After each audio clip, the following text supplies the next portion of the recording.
அஸ்ஸலாமு அலைக்கும் வரஹ்மத்துல்லாஹி வபரகாத்துஹு. அன்புக்குரிய சகோதர சகோதரிகளே, இன்னைக்கு ஒரு ஆச்சரியமான, குறிப்பாக நமக்கு மிகப்பெரிய ஆச்சரியத்தையும் பிரமிப்பையும் தரக்கூடிய ஒரு கதையை நான் உங்களுக்கு சொல்ல போகிறேன். ஒரு ஊரிலே ஒரு பெரிய செல்வந்தரான மனிதர் இருந்தார். நல்ல பெரிய வியாபாரி. வியாபாரின்னா அதாவது கோடிகளிலே வியாபாரம் செய்யக்கூடியவர். ஆனால் ஒரு நாள் அவருக்கு ஒரு நோய் வந்து படுத்துட்டாரு. சில நாட்கள் அந்த படுக்கை நீண்டது. கடைசியில் அவருக்கு ட்ரீட்மெண்ட் எடுத்துக்கலாம்னு சொல்லி அவர் இருந்த பகுதியில் இருந்த ஒரு பெரிய மருத்துவமனைக்கு கொண்டு போனாங்க. அங்கே செக் பண்ணி பார்த்தாங்க. இதில் ஏதோ எங்களுக்கு சந்தேகம் இருக்கிற மாதிரி இருக்குது. நீங்கள் இங்கேருந்து இந்த ஊரில் இருக்கக்கூடிய முக்கிய ஹாஸ்பிட்டலுக்கு நீங்கள் போங்க, அவங்க தெளிவான முறையில் உங்களுக்கு காமிச்சிருவாங்கன்னு சொல்லி அனுப்பி வச்சாங்க. அவர் அங்கே கூட்டு போனாங்க. அவங்களுடைய பிள்ளைங்க போய் எல்லாம் செக்கப் பண்ணி பார்த்தா கடைசியில் என்ன அப்படின்னா, அவருடைய நுரையீரலிலே புற்றுநோய். நுரையீரல் புற்றுநோய். புற்றுநோய் என்றால் ஸ்டேஜ்லாம் கடந்து அது அது அதனுடைய இறுதி கட்டத்துக்கு வந்துடுச்சு. ஏன்னா பல புற்றுநோய்களினுடைய அந்த வெளிப்பாடு ஆரம்ப கட்டத்தில் தெரிவதே இல்லையே. ஒரு சில நபர்களுக்கு தெரிகிறது, ஆனால் அதிகப்படியான நபர்களுக்கு தெரிவதே இல்லை இல்லையா?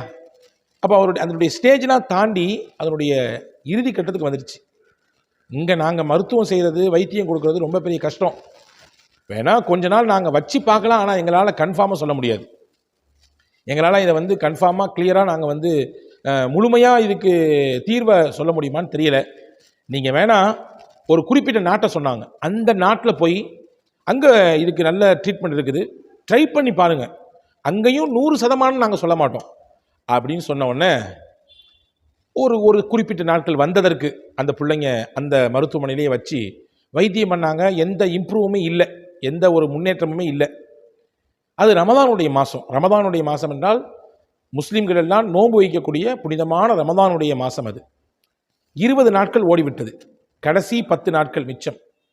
இப்போ அவர் அந்த பெரிய வியாபாரி, ஒரு அந்த பெரிய முதலாளி தானே அவர் தன்னுடைய பிள்ளைகள்லாம் கூப்பிட்டு சொன்னார், என்னை வீட்டுக்கு கூப்பிட்டு போயிருங்க, என்னை தான் முடியாது, என்ன முன்னேற்றமும் இல்லைன்னு சொல்கிறாங்கல்ல, இங்கே வச்சே என்னுடைய ரூஹு போகிறதுக்கு பதிலாக வீட்டுக்கு கூப்பிட்டு போயிருங்க. பேரன் பேத்திங்க, குடும்ப மக்கள், உறவுகள் எல்லாத்தையும் பார்த்து நிம்மதியான சில நாட்கள் கழித்து விட்டு அங்கேயே என்னுடைய உயிர் போனாலும் பரவாயில்லை, ஆனால் மருத்துவமனையில் வச்சு போக வேண்டாம் என்று மிகுந்த அன்போடு கேட்டுக்கொண்டதுனாலே, கரிசனத்தோடு கேட்டுக்கொண்டதுனாலே அவங்களுடைய பிள்ளைங்கள்லாம் சரி அப்பாவை டிஸ்சார்ஜ் பண்ணி வீட்டுக்கு கூட்டு போயிடலான்னு சொல்லி வீட்டுக்கு கூட்டு போயிட்டாங்க. வீட்டில் போன பின்னாடி நண்பர்கள், தெரிந்தவர்கள், ஊரில் முக்கியஸ்தரில் ஒரு பெரிய செல்வந்தரில் முக்கியமான நபர்கள்லாம் அவரை வந்து சந்திக்க வர்றாங்க, நோய் விசாரிக்க வர்றாங்க. அப்படி வந்துட்டு போனவங்கள அந்த ஊரில் இருந்த ஒரு முக்கியமான ஒரு மகான், ஒரு குரு மகான், ரொம்ப பெரிய ஆன்மீகத்தில் ஈடுபாடு உள்ளவர். அவர் வந்தார். வந்து பார்த்து முழுமையாக அவரை வந்து அப்படி மேலேருந்து கீழே வரையே பார்த்தாரு. பார்த்துட்டு அவர்கிட்ட சொன்னார், இந்த மாதிரி உங்களுக்கு பெரிய நோய் தான், ஆனால் இதுக்கும் தீர்வு உண்டு, தீர்வு இல்லைங்கிறது எதுவுமே கிடையாது. இறைவன் எந்த நோயை வைத்தாலும் அதற்கு மருந்தையும் அல்லாஹ் வைத்திருக்கிறான், எனவே தீர்வு உண்டு. என்ன தீர்வுன்னு கேட்டார் அந்த பெரிய செல்வந்தர். இவர் சொன்னார், ஒன்றும் இல்லை, இந்த ஊரில் யார் ரொம்ப கஷ்டத்துலையும் வறுமையிலையும் கடுமையான மன உளைச்சல் இருக்கிறாங்களோ அவங்கள கண்டெடுத்து அவங்களுக்கான வாழ்க்கைக்கான அனைத்து விஷயத்தையும் சிறப்பாக நிறைவாக செய்து கொடுங்க, அல்லாஹ் அதன் மூலமாக உங்களுக்கு இந்த நோயிலிருந்து விடுதலையை கொடுப்பான். என்ன சொன்னாங்க?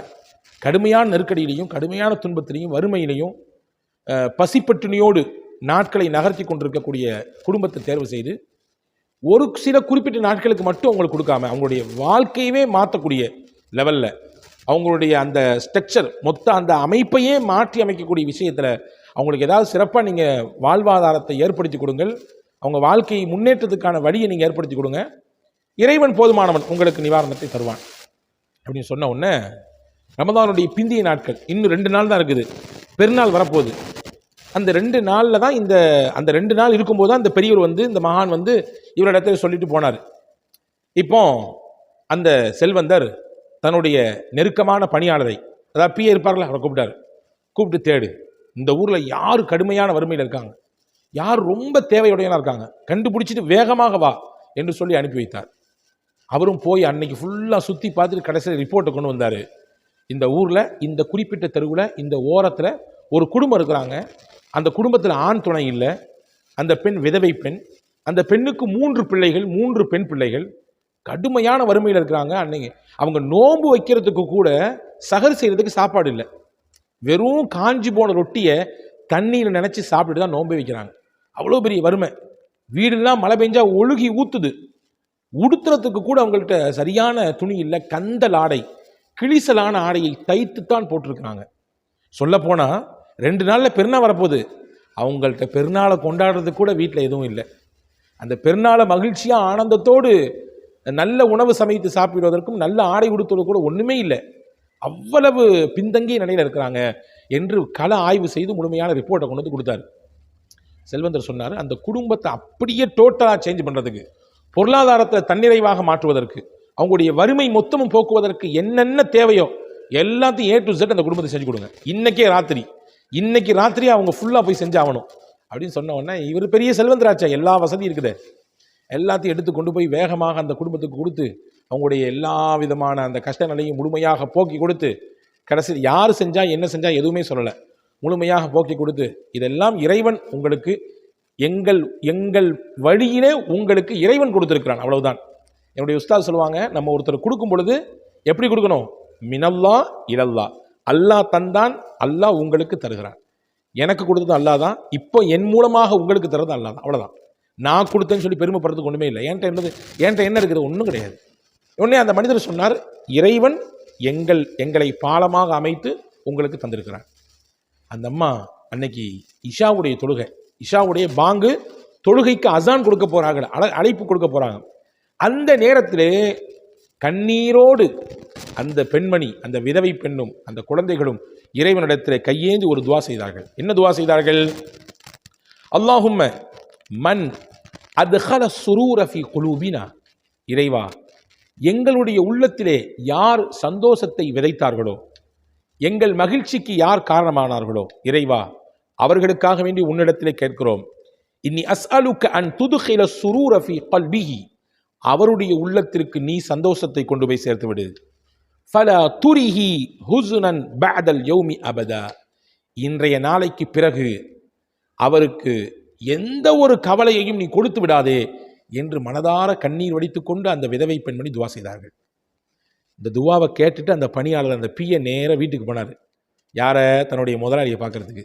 படுக்கையிலே புற்றுநோயினுடைய முற்றி போய் மரணத்தின் வாசலிலே கிடந்த அந்த மனிதரை பார்க்கதற்காக நீ வேக வேகமாக செய்தி சொல்ல போனார். என்ன ஆச்சரியம்! படுக்கையிலே, மரணப்படுக்கையில் இருந்தவர் எழுந்து உட்கார்ந்து தைரியத்தோடு தெம்பாக அமர்ந்திருக்கிறார். வந்து பார்த்தவருக்கு ஆச்சரியம், பிஏவுக்கு. அவர் சொன்னார், எனக்கு எல்லாமே கிளியராக இருக்கிற மாதிரி நான் உணர்றேன், எந்த ஒரு சிரமத்தையும் எந்த ஒரு சிக்கலையும் எனக்கு உடல்ல வலியோ வேதனையோ துன்பமோ இருக்கிற மாதிரி எனக்கு தெரியவே இல்லை, ரொம்ப ரிலாக்ஸாக நான் ஃபீல் பண்ணுறேன் அப்படின்னு சொன்ன உடனே வந்த பணியாளர் சொன்னார், நீங்கள் சொன்னதை எல்லாம் சிறப்பாக செய்து கொடுத்துட்டேன். அந்த அம்மா துவா செஞ்சாங்க. என்ன துவா செஞ்சாங்க சொன்னாங்க? இந்த துவா தான் செஞ்சாங்க.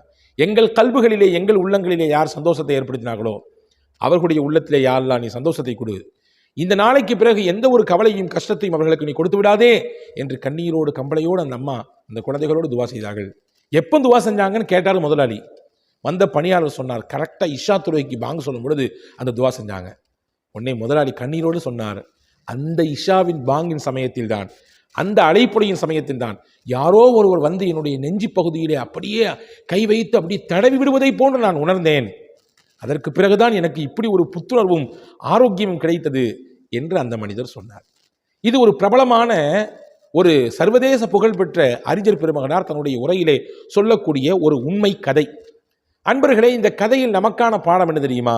ஒருவருடைய உள்ளத்திலே சந்தோஷத்தை நாம் ஏற்படுத்தினால் அதுவே நம்முடைய எல்லா விதமான கஷ்டங்களையும் எல்லா விதமான நோய்களுக்கும் தீர்வாக அமையும்.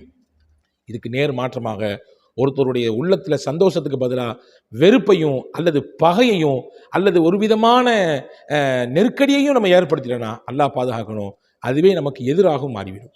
எனவே இந்த நிகழ்ச்சி, இந்த உண்மை நிகழ்வு நமக்கு தரக்கூடிய மிகப்பெரிய பாடமாக இருக்கிறது.